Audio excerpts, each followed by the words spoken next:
Good morning students. मैं आपको रस के बारे में बता रही हूँ। अभी तक मैंने आपको रस की परिभाषा, रस के कितने अंग होते हैं मैंने बताया था। रस के 4 अंग होते हैं, स्थायी भाव, विभाव, अवलंबन और उदितपन।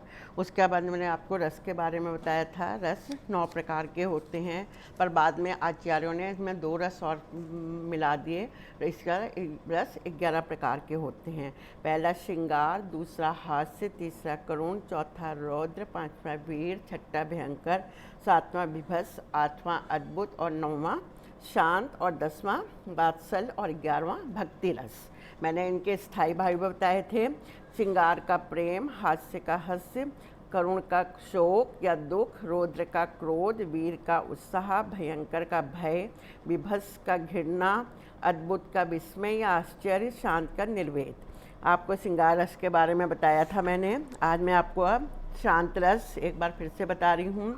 शांत रस जहाँ पर भक्ति, नीति, ज्ञान, वैराग, धर्म, दर्शन आदि का वर्णन हो और हृदय में शांत भाव हो, शांति आ जाए, वहाँ पर शांत रस होता है। जहाँ पर भक्ति, नीति, ज्ञान, वैराग, धर्म, दर्शन, तत्व ज्ञान या सांसारिक चीज़ों के संबंधित प्रसंगों का वर्णन हो और हृदय में शांति आ जाती है, वहाँ पे शांत रस होता है। पेपर्स में आपको इनकी परिभाषाएं भी आती हैं। इसके स्थायी भाव भी पूछे जा सकते हैं, स्थायी भाव देकर रस भी पूछे जा सकते हैं और रस का उदाहरण भी पूछा जा सकता है। अब इसका मैं शांत रस का आपको उदाहरण दे रही हूँ। माला फेरत जुग भया, गया न मन का फेर, कर का मन का डारी दे, मन का फेर। ये मैंने आपको क्या बताया, शांत रस। दूसरा है करुण रस, जहाँ पर किसी प्रिय व्यक्ति के कष्ट, शोक, दुख, मृत्यु प्रसंगों के कारण अथवा किसी प्रिय वस्तु के नष्ट होने पर शोक अथवा किसी के अनिष्ट की आशंका के फलस्वरूप हृदय में पीड़ा का भाव उत्पन्न होता है, वहाँ करुण रस की उत्पत्ति होती है। फिर से बता रही हूँ, जहाँ पर किसी प्रिय व्यक्ति के कष्ट, शोक, दुख, मृत्यु प्रसंग के कारण अथवा किसी प्रिय वस्तु के नष्ट होने पर शोक अथवा किसी प्रकार के अनिष्ट की आशंका के कारण हृदय में पीड़ा का भाव उत्पन्न होता है, वहाँ करुण रस की उत्पत्ति होती है। करुण रस का स्थायी भाव शोक है, शोक का रस करुण रस है। दोनों तरह से बता रही। इसका उदाहरण है, जिस बच्ची ने कुछ नहीं पाया था, कूढ़ हाथों ने अभी उसे जलाया था। यहाँ पे अभी बच्ची पैदा ही नहीं हुई है और लोगों ने उसे मार दिए हैं, तो यहाँ पे क्या शोक, दुख हो रहा है हमें। दूसरा इसका उदाहरण है, ए मेरे वतन के लोगों, जरा आँख में भर लो पानी, जो शहीद हुए हैं उनकी जरा याद करो कुर्बानी। इसके मैंने करुण रस के आपको 2 उदाहरण बताए हैं। पहला वाला फिर से बता रही, जिस बच्ची ने कुछ नहीं पाया था, कूढ़ हाथों ने अभी उसे जलाया था। दूसरा, ए मेरे वतन के लोगों, जरा आँख में भर लो पानी, जो शहीद हुए हैं उनकी जरा याद करो कुर्बानी। तीसरा है हास्य रस, जहाँ पर किसी के विचित्र आकार, वेशभूषा, क्रियाकलाप, रूप, रंग, वाणी एवं व्यवहार को देखकर, सुनकर, पढ़कर हृदय में हास्य भाव उत्पन्न हो, वहाँ हास्य रस उत्पन्न होता है।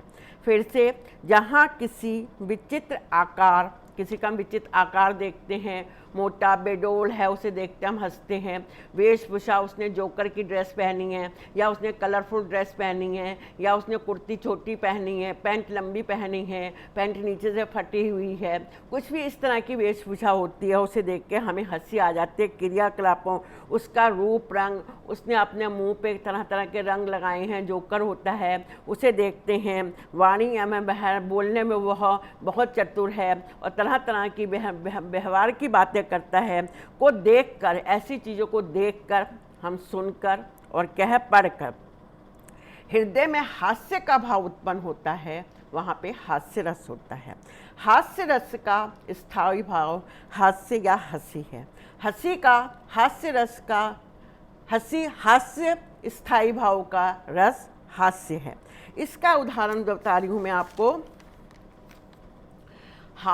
हाथी जैसी देह है, गेंडे जैसी खाल। फिर से, हाथी जैसी देह है, गेंडे जैसी खाल, खरबूजे सी खोप पड़ी, तरबूजे सी खोप पड़ी, खरबूजे जैसे गाल। हाथी जैसी देह है, गेंदे जैसी खाल, तरबूजे सी खोप पड़ी, खरबूजे जैसे गाल। जिस चीज़ को पढ़ के यहाँ पे बता रहे हैं, उसके हाथी के समान तो शरीर है और गेंडे के समान उसकी खाल है, और तरबूज होता है जैसे, तरबूज के समान उसकी इतनी बड़ी खोपड़ी है, और उसके गाल जैसे हैं, खरबूजे की तरह उसे के गाल हैं। तो यहाँ पे क्या है? हास्य रस। तो ये किसका? हास्य रस का उदाहरण है। तीसरा है वीर रस। इसके बाद, जहाँ हृदय में ओज, उमंग, उत्साह आदि का भाव उत्पन्न करने वाले प्रसंग हों, वहाँ वीर रस होता है। जहाँ हृदय में ओज, उमंग, उत्साह आदि का भाव उत्पन्न करने वाले प्रसंग हों, वहाँ वीर रस उत्पन्न होता है। यह भाव शत्रुओं के प्रति, अब इस प्रकार के भाव हमारे मन में देखे जो शत्रु होते हैं उनके प्रति आते हैं, प्रति विद्रोह करते हैं। अधर्म एवं अत्याचार, जो अधर्म का कार्य करते हैं, जो अत्याचार के विनाश तथा दीनहीन लोगों की, असहायों को कष्ट से मुक्ति दिलाने और उनकी सहायता करने के लिए होते हैं। जहाँ पर हृदय में ओज, उमंग, उत्साह आदि का भाव उत्पन्न करने वाले प्रसंग हों, वहाँ वीर रस होता है। यह भाव जो होते हैं वह क्या है? हास्य। यह भाव जो होते हैं वह शत्रुओं के प्रति विद्रोह करने पे होते हैं, अधर्म एवं अत्याचार के विनाश के लिए होते हैं, दीनहीन असहायों को कष्ट से मुक्ति दिलाने और उनकी सहायता करने के लिए होते हैं। अब इसके बाद है वीर रस का उदाहरण। वीर रस का स्थायी भाव उत्साह है और उत्साह का रस वीर है। ये दोनों तरह से पूछे जाते हैं, मैं हर उसमें बता रही हूँ। अब इसका उदाहरण बता रही हूँ।